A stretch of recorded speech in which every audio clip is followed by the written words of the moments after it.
Did you kill your mother? Yeah.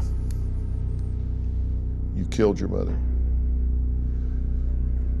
And why did you kill her? She wasn't taking care of my family.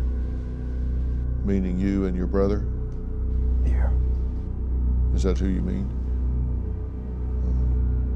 And so because she wasn't taking care of you and your family, you decided to kill her. When did you decide to kill your mother? I decided the day I did it. And the method you chose was what? Beating her to death. And you beat her to death with what? Sledgehammer.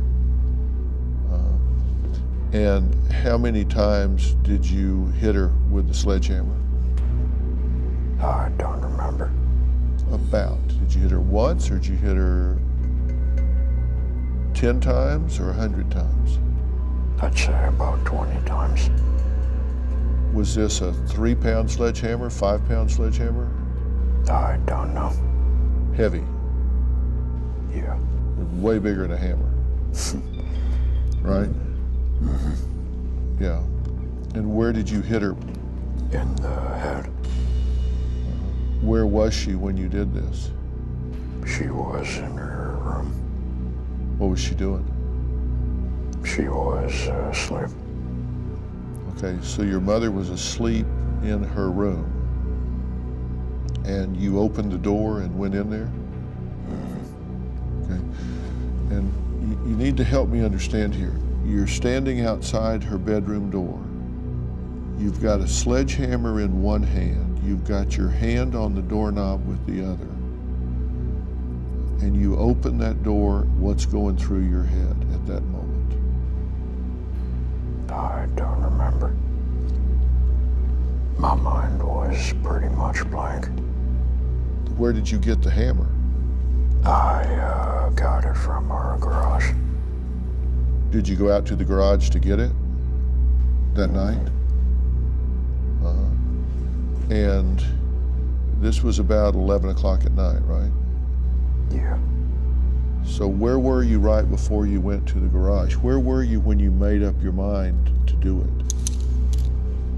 I was in the living room.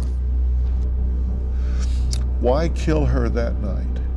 Why not kill her a week earlier or a week later?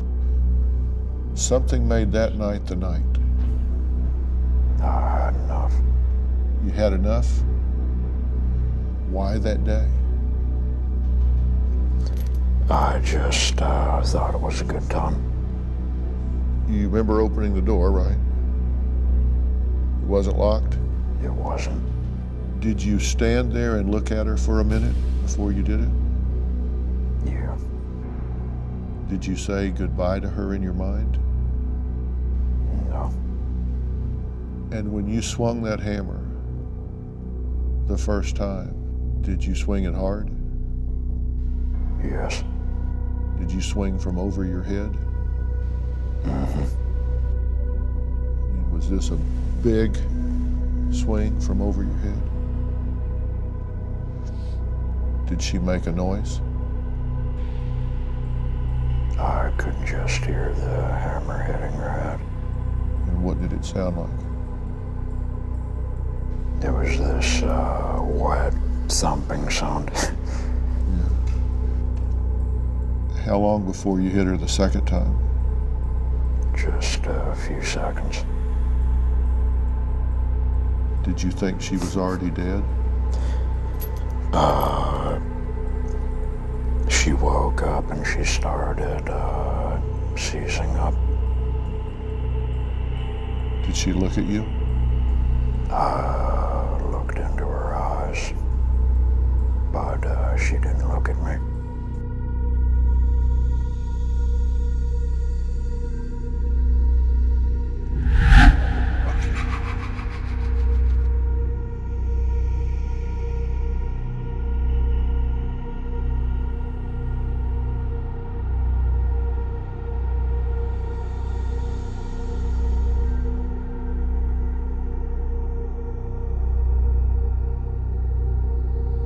What happened that night you all went to Sharon Tate's house? What really happened? Well, I remember getting in the car with Tex and Tex Watson and my other two co-defendants. And we drove to the house with instructions to kill everyone in the house. From Charlie? Yeah. And not just that, but that we were instructed to go all the way down every house, hit every house. And kill all the people in those houses? Kill all the people in all those houses. And we went into the house, and I remember that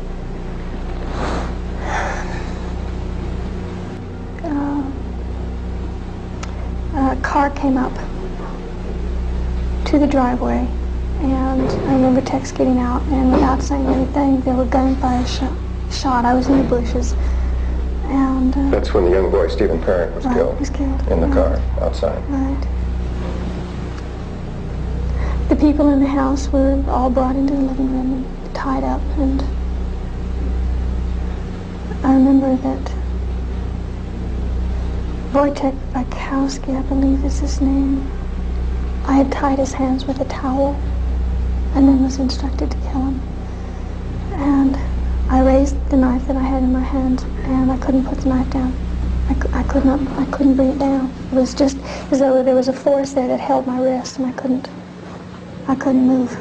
And as he saw that I couldn't move, then he very easily undid the ties, the towel that I had tied his wrist with, and he and I began to fight. And I remember I was screaming for help, and he was screaming for help, and then Tex came and helped me, and I was left to sit and watch Sharon Tate.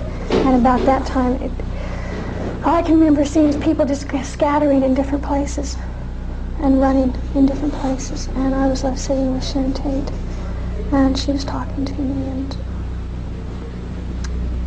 I remember that I had absolutely, I felt nothing. I felt absolutely nothing for her as she begged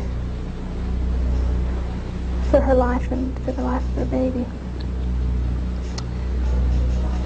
In this room were all the survivors of those victims, of yours and the others, their families and their friends. What would you say to them? Say what I would have to say to them. I just love them. I feel for them. I feel their pain. I feel their sorrows and their loss. And I didn't feel that years ago. I didn't feel anything for them.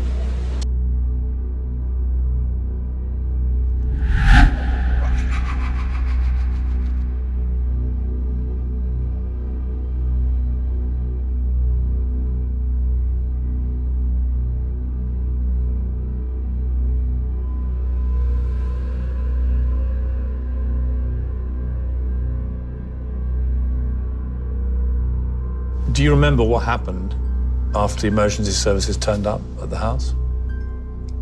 I remember that a male officer walking past me into the bedroom, and I remember hearing him mutter, "Oh my God," when he saw what I had done. And I remember, I just felt like I was drowning in shame, knowing that they saw what I had done and knew that I had done it. Your sister Ella was just a young girl, obviously. Why did you have such anger towards your mother?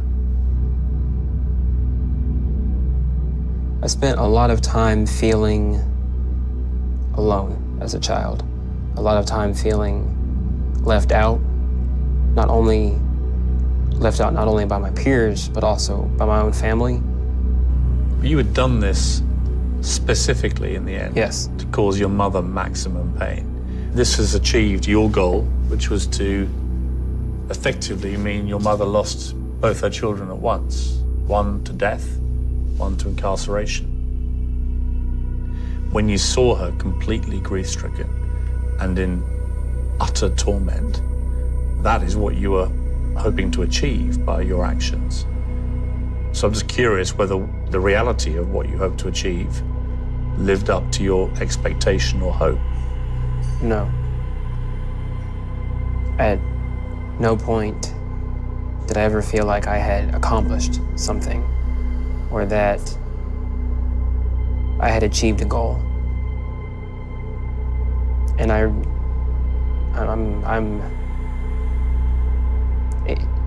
one of the reasons why it's so hard for me to talk about how I felt at that time is because I'm